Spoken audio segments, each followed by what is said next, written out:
ശ്രീരാമോദന്തഃ അഥ ബാലകാണ്ഡഃ. ആസീദശരഥോ നാമ സൂര്യവംശേഥ പാർത്ഥിവഃ ഭാര്യാസ്തിസ്രോऽപി ലബ്ധ്വാ സൗ താസു ലേഭേന സന്തതിം. സൂര്യവംശത്തിൽ ദശരഥൻ എന്നുപേരുള്ള ഒരു രാജാവുണ്ടായിരുന്നു. അദ്ദേഹത്തിന് 3 ഭാര്യമാരുണ്ടായിരുന്നിട്ടും അവരിൽ സന്തതികളൊന്നും ഉണ്ടായില്ല.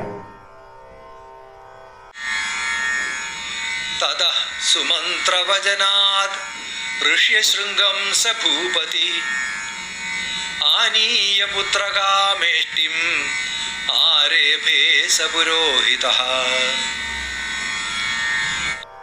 അനന്തരം സുമന്ത്രന്റെ ഉപദേശമനുസരിച്ച് പുരോഹിതന്മാരോടൊരുമിച്ച് ഋഷ്യശൃംഗമുനിയെ വരുത്തി പുത്രകാമേഷ്ടി ആരംഭിച്ചു.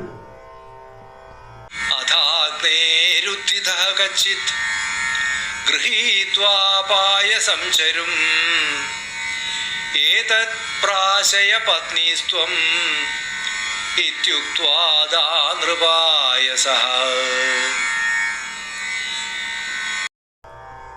അപ്പോൾ അഗ്നിയിൽ നിന്ന് കയ്യിൽ പായസമേന്തിയ ഒരു ദിവ്യദേഹം ഉയർന്നു വന്നിട്ട്, ഇത് നിന്റെ ഭാര്യമാരെ കഴിപ്പിക്കൂ എന്ന് രാജാവിനോട് പറഞ്ഞിട്ട് അദ്ദേഹത്തിന് നൽകി.